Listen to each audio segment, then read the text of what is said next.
বাপরে একবারে হাঁপায়া গেছি। দূর বলা কি কস, কুড়িটা করলে হইব? ছুরি পাটাবি কি কইরা? আহা বইসা না থাইকা বডি বানাবি চ।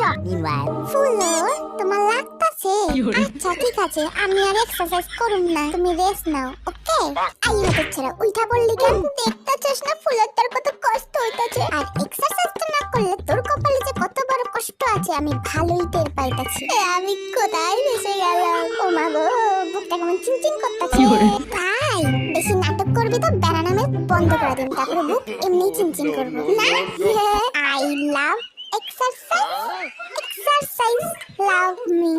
আহারে আমার কুকি ভাইটা, এই জন্যই কইছিলাম আমার মতন হইয়া থাক। ওই পোলা এগুলা কি শুরু করছস? এইভাবে করলে হইব? স্টেজে যখন আমার সামনে দাঁড়াবি তোরে তো পুরো পাট কাঠি লাগবো। আমার পক্ষে আর সম্ভব না। এই জিনু ভাই অনেক তো হইলো, এবার পোলাটারে ছাইরা দে। কি করলি? তাহলে আয় তুই করবি না?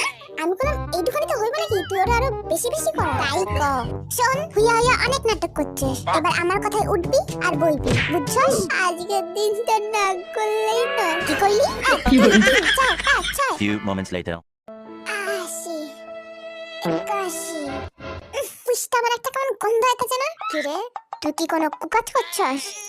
ইয়ে মানে পেটটা কেমন হালকা হয়ে যাইতেছে। সারা পাজি কোথাকার, পাত দিয়ে নাক মুখ জ্বালা দিল। দাঁড়া জিনু ভাই একটু পানি খাওয়ানি, তারপর আবার শুরু করুম, ঠিক আছে? হ্যাঁ হ্যাঁ পোলাটা কি কয় শোন কুকি, আর করুন লাগবে না। না না আমি করুম। না না তুই কি চাস? তোর ভিতরে দূষিত গ্যাস সব বের কইরা আমার মতো নিষ্পাপ লোকরে মাইরা ফেলতে? আইডিয়াটা তো বেশ ভালো।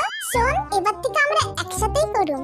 The next morning. মাগো কেন সেই পোলাটার বডি বানানোর কথা কইছিলাম? পেটটা কেমন হালকা হয়ে যাইতাছে। বদমাইশ কোথাকারের।